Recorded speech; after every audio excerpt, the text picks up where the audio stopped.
Happy New Year and happy higher taxes. Oh, you're not aware? You're not aware of the new Obamacare penalty? The penalty's always been there, but this year in 2016, it'll go up.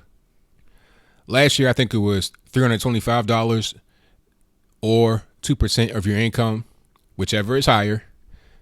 Now it's 2.5% of your income or $695, still whichever is higher. So if you didn't have insurance for more than a 3-month period in 2015, you will owe that money in 2016. Now, the bright side is that the only way that the IRS will be able to get your money is through your tax return. The bad side is that they can actually get your money through your tax return. To many of us, this is a problem because a lot of us fall within that kind of gray area to where we're not making enough money to really say we can just afford insurance and it's not a problem.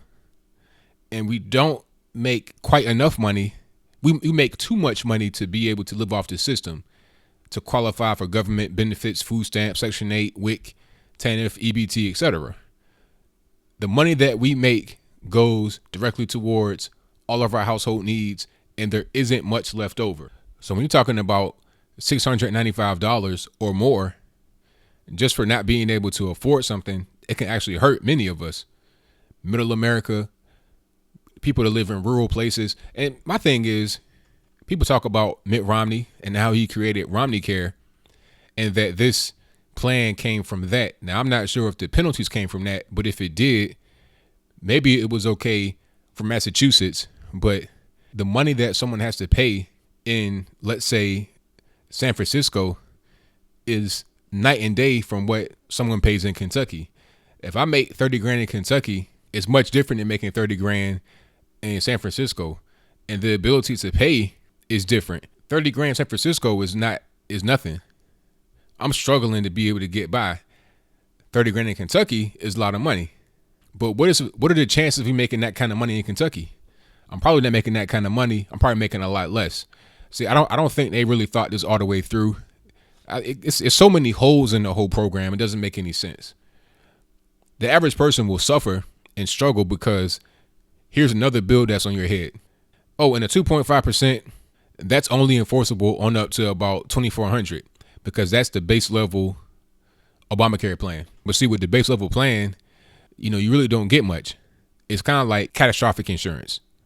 Let's say you have a car accident and you break your leg or some kind of crazy, weird, abnormal injury that is not covered by some type of insurance from the other person that caused it, or a workplace injury that your workplace doesn't cover for whatever reason. And you go to the hospital, you need to stay in there for a month.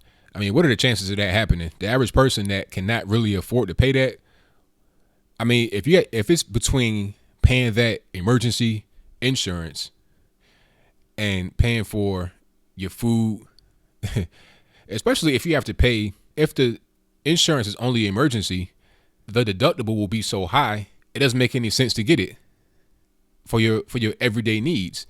If you still have to go to the doctor and pay out of pocket for everything, then why even have insurance at all? Just for emergencies? And I got to pay $2,400 a year for that? That's a lot of money to a lot of people that can't afford it.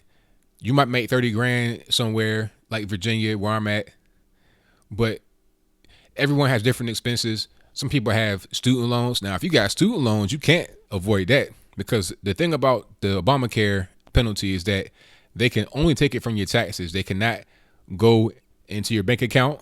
They cannot go and file a lien against your home. They can't garnish your wages.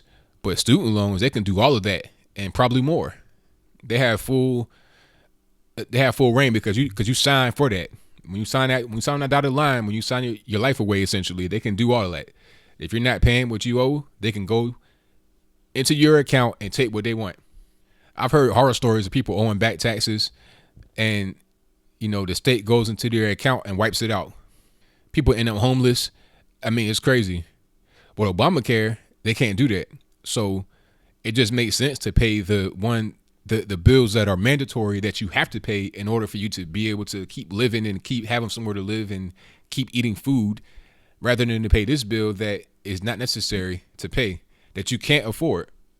I'd rather go broke paying bills that I have to pay rather than bills that are maybe mandatory. And that's what's happening here.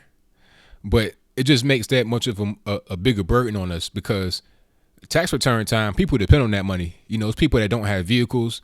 It's people that need that money just to have for income to be able to eat food. People may charge stuff on credit cards. I mean, people are really struggling bad out there. It's very bad. People are robbing corner stores for $5. I mean, it's crazy. And you want to go in there and take their tax return, the only time where they can actually get some money to be able to get ahead a little bit, and you don't even give them anything for it. And people are going to be surprised. They probably saw it last year, but they probably weren't as affected. Maybe they were going to get a big tax return, maybe like $1,500 or something. So, $300, you see it, you notice it, but you may think, oh, okay, it probably be just that same kind of money next year. But when it more than doubles, that's going to be a tough one. And many of us, we pay taxes. You small business, you pay taxes, and you're lucky to get anything back. And the good thing about this is they can't bill you that way. Like if you're paying taxes, they can't say, okay, you also owe Obamacare as part of the taxes you pay. They can only get it from you from your actual.